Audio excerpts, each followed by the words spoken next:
সেমিনারের এত উপস্থিতি, সাধারণত সেমিনার, গোলটেবিল, একাডেমিক আলোচনায় নির্দিষ্ট সংখ্যক শ্রোতা দর্শক থাকেন।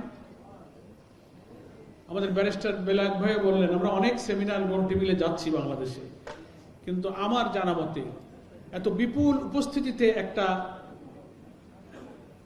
তাৎপর্যপূর্ণ ঐতিহাসিকভাবে আজকের এই সেমিনারের উপস্থিতি আমরা দেখতে পাচ্ছি। বীর চট্টলাবাসীকে ধন্যবাদ। আমাদের কিনোট পেপার উপস্থাপক শিশির মনির ভাইও বলেছেন,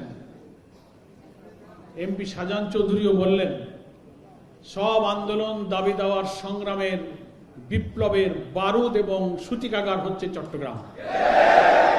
বাংলাদেশের রাজনীতির ইতিহাসের সব আন্দোলনের বীরত্বপূর্ণ ভূমিকা এবং অবদানের জন্য আমি বীর চট্টলাবাসীকে আন্তরিকভাবে অভিনন্দন জানাই। আশা করি আজকের যে সেমিনারের মূল প্রতিপাদ্য, এটাকেও 70% জনগণের অভিপ্রায় অনুযায়ী বাস্তবায়নের দাবির একটি চূড়ান্ত দ্রোহের সূচনা হবে চট্টগ্রাম থেকে। সেজন্য আমাদের এসির ক্যাপাসিটিতে কুলাইতেছে না জনগণের চাপে। বক্তব্য লম্বা করা যাবে না, এই জন্য ভূমিকাটা আমি একটু দিয়ে দিলাম। ধৈর্যের সাথে আমরা প্রধান অতিথির বক্তব্য শোনার জন্য ইনশাআল্লাহ অপেক্ষা করব। আমি একটা রহস্যের কথা বলি। ভাবছিলাম যে শিশির মনির ভাই এই রহস্যটা চট্টগ্রামে পরিষ্কার করবেন। এই যে প্রধানমন্ত্রীর পক্ষে সালাউদ্দিন সাহেব বক্তৃতা করেন পার্লামেন্টে, বলে না? সারা দুনিয়ার নিয়ম, বিশেষ করে পার্লামেন্টারি ডেমোক্রেসি বা পার্লামেন্টে যখন কোনো কথাবার্তা বলা হয়, প্রাইম মিনিস্টার যখন উপস্থিত থাকেন তখন তিনি তার সংসদ নেতা হিসেবে তিনি তার বক্তব্য উপস্থাপন করেন। হ্যাঁ, যদি কোনো কারণে তিনি অনুপস্থিত থাকেন, on behalf of prime minister কোনো একজন মিনিস্টার তাকে রিপ্রেজেন্ট করেন। প্রধানমন্ত্রীর উপস্থিতিতে একজন মন্ত্রী বলতেছে, আমি ওনার পক্ষে বলতেছি। এখন থাক, এত ভুয়া আমরা তো আর বলতেছি না, ভুয়া কি। এখন ওইটা পক্ষে বলুক উনি, কিন্তু কি বললেন, পক্ষে দাঁড়িয়ে জুলাই সনদের লাল বইটা কয়েকবার উনি দেখিয়েছেন। বলছেন যে এই জুলাই সনদের প্রত্যেকটি কথা অক্ষরে অক্ষরে দাড়ি কমা সহ আমরা মানব। কি বলছেন না উনি? ইভেন পার্লামেন্টের বাইরেও প্রাইম মিনিস্টারও দু একটা মিটিংয়ে এটা বলছেন যে জুলাই সনদের সব কথা আমরা অক্ষরে অক্ষরে মানব।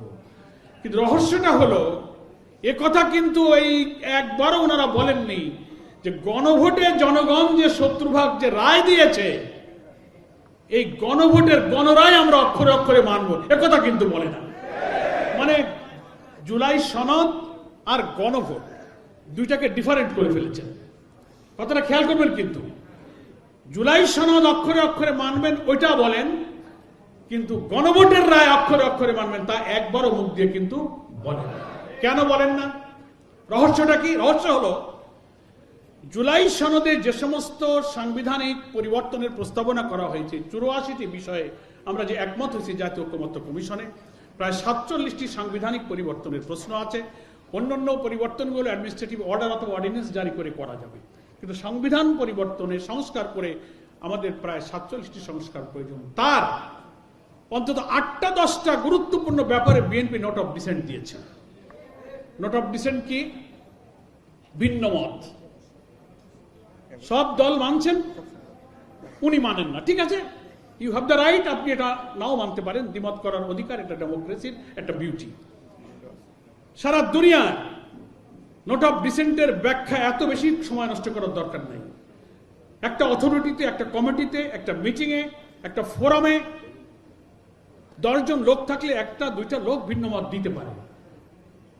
রেকর্ড রাখার জন্য সেটা রেকর্ড থাকে, রেকর্ডেড, দ্যাট ওয়াজ রেকর্ডেড। এটা হচ্ছে নোট অফ ডিসেন্ট। তার অর্থ এই না যে 10 জনের 2 জন মানে নাই বলে বাকি 8 জনের কথা মানা হবে না, ওই 2 জনের কথাই মানতে হবে, এটাকে নোট অফ ডিসেন্ট বলে না। এই দেখেন না, শিশির মনির ভাই আছেন সুপ্রিম কোর্টের সিনিয়র আইনজীবী। বাংলাদেশের অ্যাপিলেট ডিভিশনে 4 জন 5 জন বিচারপতি থাকেন। একাধিক জাস্টিস যেসব বেঞ্চে বড় বড় বিচার হয়, অনেক সময় এই সমস্ত বেঞ্চে বিচারকরা রায় দিতে গিয়েও কিন্তু কোনো বিচারক নোট অফ ডিসেন্ট দেয়। একজন যাবজ্জীবন, 2 জন খালাস, 1 জন ফাঁসি, হয় না? তো যিনি প্রিজাইডিং জজ থাকেন তিনি তো একটা রায় দেন, এটা তো কখনো বলেন না যে নট অফ ডিসেন্ট 2 জন দিয়েছে ফলে আমরা রায় দিতে পারলাম না। অধিকাংশ বিচারপতি যা রায় দেন, মত দেন, সেটাই কিন্তু জাজমেন্ট হয়।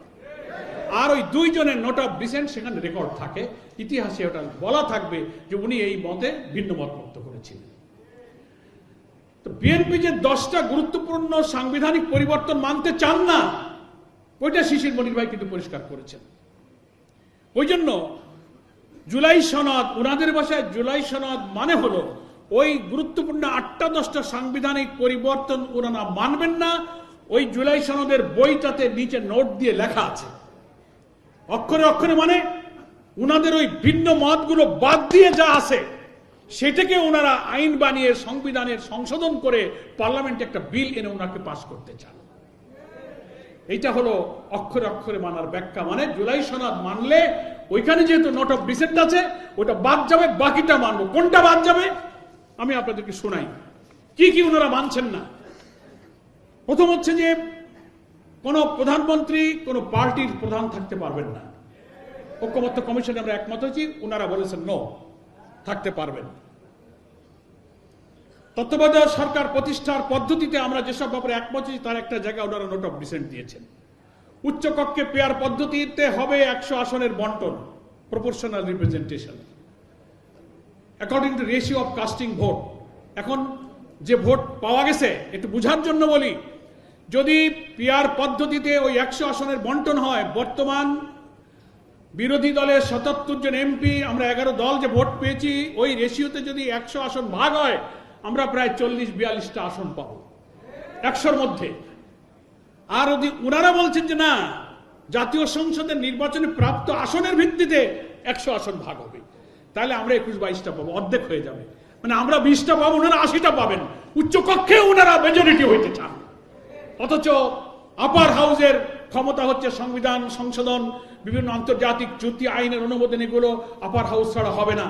ওনারা বিদেশিদের কাছে দাসখত দেবেন, ইচ্ছামতো সংবিধান সংশোধন করে কর্তৃত্ববাদী শাসনের দিকে ফিরে যাবেন। সেই মেজরিটির জন্য উচ্চকক্ষে ওনারা পিআর মানতে রাজি হন না। এখানে ওনারা নোট অফ ডিসেন্ট দিয়েছেন। আর্টিকেল 70 সংশোধনের জন্য ঐকমত্য কমিশনে আমরা যেসব বিষয়ে বলেছি তার কয়েকটা জায়গায় ওনারা নোট অফ ডিসেন্ট দিয়ে নতুন কথা বলেছেন। সময় কম বলছি না, আন্তর্জাতিক চুক্তি, আইন উভয় কক্ষে অনুমোদন হতে হবে, আপার লোয়ার, সেখানে ওনারা নো বলেছেন। আপিল ডিভিশনের জ্যেষ্ঠতম বিচারপতিকে প্রধান বিচারপতি নিয়োগ করতে হবে, এটা ঐকমত্য কমিশনে প্রস্তাবনায় আছে। সেখানে ওরা নোট অফ ডিসেন্ট দিয়ে ওনাদের কিছু চিন্তা ইচ্ছা ওখানে ঢুকিয়ে দিয়েছেন। আমি সময় কম, আরো 6-7টা সুপ্রিম কোর্টের বিচারক নিয়োগ, public service commission, auditor general, controller general, তারপরে দুর্নীতি দমন কমিশনের চেয়ারম্যান, শিশির মনির ভাই যে কিছু কনস্টিটিউশনাল পোস্ট এবং গুরুত্বপূর্ণ পদের কথা বললেন, এই সব জায়গাতে কমিশনের প্রস্তাব হচ্ছে এখানে প্রধানমন্ত্রীকে অসীম ক্ষমতা, নির্বাহী ক্ষমতার এই লাগামটা টেনে ধরতে না পারলে, দেশের প্রধানমন্ত্রী যদি অসীম ক্ষমতা এবং ক্ষমতার এক কেন্দ্রীকরণ হয়ে প্রধানমন্ত্রীর হাতে থাকে, তাহলে যে দলীয়করণ দুর্নীতির হাত থেকে দেশকে বাঁচাতে আমাদের তারুণ্যের অজেয় শক্তি জুলাইতে জীবন দিয়েছে, আবার সেই ফ্যাসিবাদের দিকে দেশকে ধাবিত হবে। পিএসসি তার চেয়ারম্যান এবং কমিশনের সদস্য কারা হবে?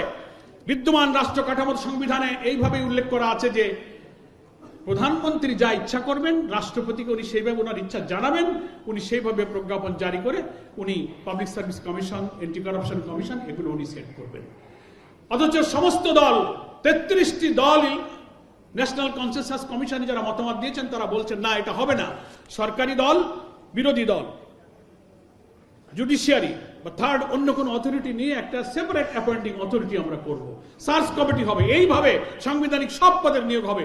কিন্তু বিএনপি বলছে না, ওই আগের যে ব্যবস্থা, প্রধানমন্ত্রী গুরুত্বপূর্ণ সাংবিধানিক পদগুলোতে প্রধানমন্ত্রীর ইচ্ছা অনুযায়ী রাষ্ট্রপতি নিয়োগ দেবেন, এই বিধানটা ওনারা বহাল রাখতে চান। কথাটা বুঝতে পারছেন?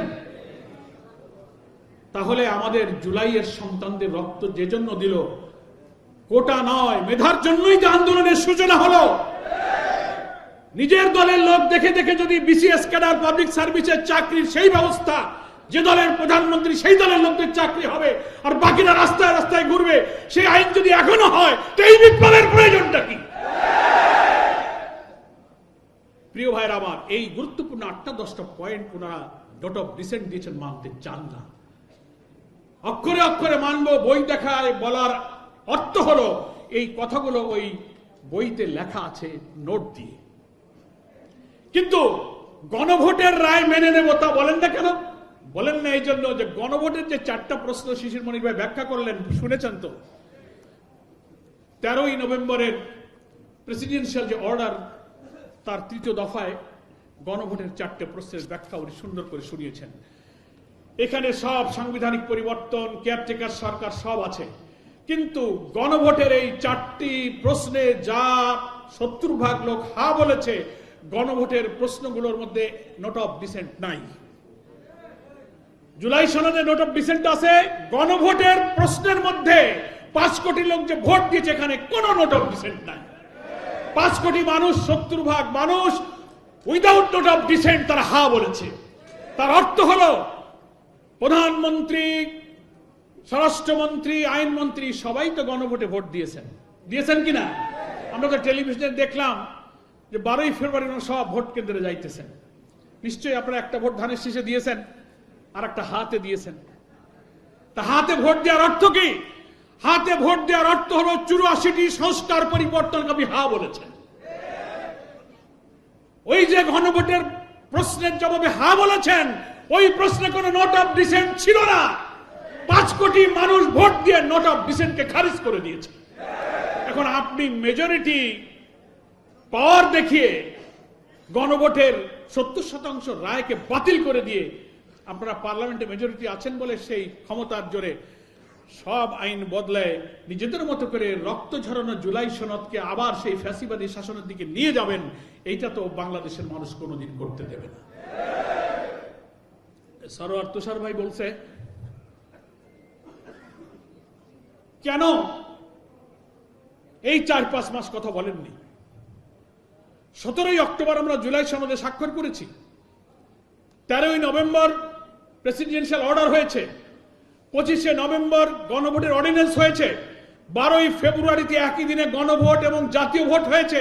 প্রায় 4 মাসে একদিনও বলেননি যে রাষ্ট্রপতির এই আদেশ এখতিয়ার বহির্ভূত, গণভোট বেআইনি, এ শপথ সংবিধানে নাই, এটা আমরা মানি নাই। 3 মাসে 4 মাসে একদিনও বিএনপি এই কথা বলে নাই, চুপ করেছিল। যেই ক্ষমতায় মেজরিটি হয়ে গেছে, প্রধানমন্ত্রীর চেয়ার, অমুক চেয়ার, তমুক চেয়ার, এখন কেন বলেন? আমরা যখন চারিদিকে চাপ দিতে লাগলাম, এতদিন বলেন, এখন বলেন কেন? সেই ব্যাখ্যা সেদিন সালাউদ্দিন সাহেব পার্লামেন্টে দিয়েছেন, যেটা সরোয়ার তুষার ভাই কইছে। যা খায় তিতো কিছু হজম যখন হয় না, তখন ঢেকুর ওঠে। ঢেকুরটা পার্লামেন্টে উঠছে যে না, আমরা ভাবছিলাম এই সংস্কারের বাহানা ঢানা করে যদি ভোট না হয়, তাই যা ওনারা দিয়েছেন তাই আমরা সই করে দিয়েছি। কি কইছে না? তা আমি বলেছি যে ভোট হয় কি হয় না, আপনার এই সন্দেহ হয় কেন? আপনারাই তো লন্ডন কনস্পিরেসি করে 12ই ফেব্রুয়ারি ভোটের তারিখ ঠিক করে আসছেন। আমরা বলেছিলাম গণভোট আগে হোক, স্থানীয় নির্বাচন আগে হোক, তাহলে সংবিধান সংস্কার পরিষদের যে আদেশ 13 নভেম্বর হয়েছে, গণভোট আগে হলে আপনারা এই সংবিধান সংস্কার পরিষদের বৈঠক করতে বাধ্য হতেন। ওই পরিষদে এই আইন অনুমোদন হতো, সংবিধানের তফসিল অন্তর্ভুক্ত হতো। কিন্তু লন্ডন কনস্পিরেসি করে একদিনে ভোট করেছেন, যাতে জনগণকে গণভোট, জুলাই সনদ, জাতীয় ভোটের ধুমরে জাল সৃষ্টি করে জনগণকে বিভ্রান্ত করার চেষ্টা করছে। এখন যখন সালাউদ্দিন সাহেব দাঁড়িয়ে বলেন যে আমরা সব মানবো জুলাই সনদ, পাবলিক ভাবে তাই তো আইন মন্ত্রী সব মানতে চায়, 11 দল আবার আন্দোলন করে কেন? রহস্যটা বোঝে না চট্টগ্রামবাসী। রহস্যটা বুঝলেন? এই 10-12টা আইনি পরিবর্তন ওনারা মানবেন না, এই অবস্থায় জুলাই সনদ ওনারা মানবেন। কিন্তু গণভোটের রায় যদি মানতে হয়, তাহলে ওনাদের এই সব নোট অফ ডিসেন্ট 5 কোটি মানুষ হা ভোট দিয়ে খারিজ করে দিয়েছে। গণভোটের প্রশ্নে কোনো নোট অফ ডিসেন্ট নাই। এই জন্য আমাদের কথা আজকে প্রতিপাদ্য যেটা প্রবন্ধের, গণভোটের রায় জনগণের সার্বভৌম অভিপ্রায়ের বহিঃপ্রকাশ। শিশির মনি ভাইয়ের এই প্রবন্ধের মূল আর্টিকেলটা, মূল প্রবন্ধের শিরোনামটা যথার্থ।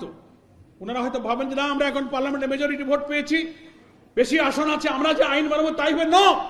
শিশির ভাই সেই ব্যাখ্যায় দিয়েছেন যে বাংলাদেশের পার্লামেন্ট সার্বভৌম নয়, সার্বভৌম শক্তির মালিক হচ্ছে জনগণ, যেটা বাংলাদেশের সংবিধানে আর্টিকেল 7-এ বলা হয়েছে, will of the people is sovereign, জনগণের অভিপ্রায় হচ্ছে সর্বোচ্চ আইন, এর উপরে কোনো আইন নাই। ফলে 300 আসনে আপনারা যে মাতব্বরি করছেন এটা জনগণের ডাইরেক্ট ভোট না, জনগণ আপনাকে ভোট দিয়েছে, ভোটারের ডেলিগেটেড পাওয়ার দিয়ে আপনি পার্লামেন্টে আপনার পাওয়ার এক্সারসাইজ করছেন, রাষ্ট্র পরিচালনা, পরামর্শ দেওয়া ইত্যাদি ব্যাপারে আপনি ডেলিগেটেড পাওয়ার এক্সারসাইজ করছেন। আর গণভোটের যে ভোটাররা 5 কোটি, এটা ডেলিগেটেড পাওয়ার নয়, ডাইরেক্ট ভোটাররা সরাসরি ভোট দিয়ে আপনার নোট অফ ডিসেন্ট নাকচ করে দিয়েছে।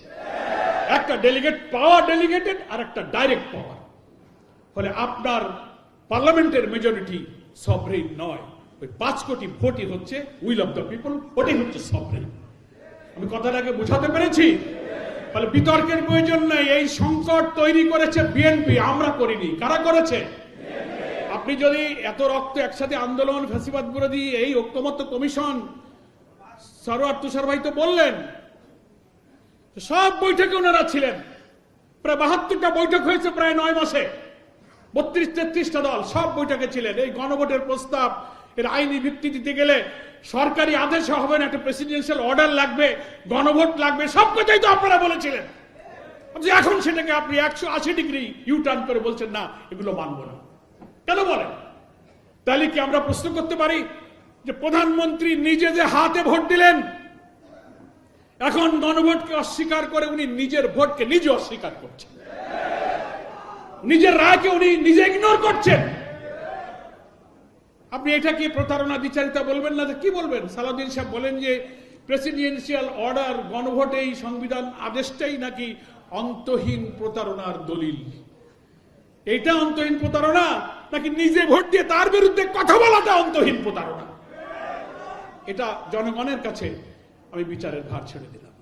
এই জন্য সমস্যা সমাধানের পথ একটা, যেটা শিশির মণি ভাই 2টো সাজেশন দিয়েছেন শেষে, যে আপনাকে এখনো সময় আছে, আগামী 7ই জুন বাজেট সেশন শুরু হচ্ছে পার্লামেন্টে, আপনি সংবিধান সংস্কার পরিষদের অধিবেশন ডাকুন, সেখানে গণভোটের রায়ে যে সংস্কার পাশ হয়েছে আইন হিসেবে সেটা অনুমোদন করুন এবং সংবিধানের তফসিলে সংযুক্ত করুন। এটাই হচ্ছে গণভোটের ফলাফল অনুযায়ী দ্রুত সংস্কার কাজ করার পথ, যেটা আজকের কিনোট স্পিকার এখানে সাজেশন দিয়েছেন। There is no alternative way. বিকল্প পথে গেলে কিন্তু জাতীয় সংসদে যে বিতর্কের নিষ্পত্তি হওয়ার কথা, সেটা যদি আপনি রাজপথে ঠেলে দেন, তাহলে বাংলাদেশে সেই দৃশ্য কিন্তু কারোর কাছেই বাঞ্ছনীয় হবে না, কাম্য হবে না। এখন পার্লামেন্টে বিরোধী দলের পক্ষ থেকে মুলতবি প্রস্তাব আনা হয়েছিল, সময় মতো কেন ওনারা তোলেননি, কথা বলতে দেননি। 2 ঘন্টা আলোচনা হয়েছে, নিষ্ফল আলোচনা হয়ে সেই আলোচনাকে পার্লামেন্টের রুলস অফ প্রসিডিউর অনুযায়ী এটাকে টকড আউট করে দেওয়া হয়েছে, কোনো রেজাল্ট নাই। ফলে আপনাদের কাছে সুযোগ আছে, আপনারা সংবিধান সংস্কার পরিষদের শপথ নিন, বৈঠক ডাকুন, গণভোটের ফল অনুযায়ী আইন প্রণয়ন করুন, সংবিধানের তফসিলে সংযুক্ত করুন, বাস কনস্টিটিউয়েন্ট পাওয়ার যাদের আছে কাজ শেষ, পরে জেনারেল অ্যাসেম্বলি কাজ করবে। কেন এই জটিলতা আপনারা করছেন? বল এখন, আমি বলে থাকি, বল এখন বিএনপির কোর্টে আমরা দিয়ে দিচ্ছি, আমাদের হাতে বল নাই, এখন খেলতে হবে আপনার, নাকি বলেন? আমরা এখন গ্যালারিতে দাঁড়াই, খেলা দেখব। ভালো করে আপনারা শট দেন, খেলা ভালো করেন। খেলা যদি ভুল করেন, শট দিতে যদি ভুল হয়, ভুল পাস এবং ব্যাক পাস যদি ভুলে হয়ে যায়, গোল কিন্তু ভিতরে ঢুকে যাবে আপনার দিকে। এই জন্য বল আপনাদের কোর্টে দিয়েছি, ঠিক মতো খেলেন, শটটা সামনের দিকে দেন, ব্যাক শট করবেন না, করলে গোল কিন্তু আপনার নিজের গোলে ঢুকে যাবে। সকলকে ধন্যবাদ।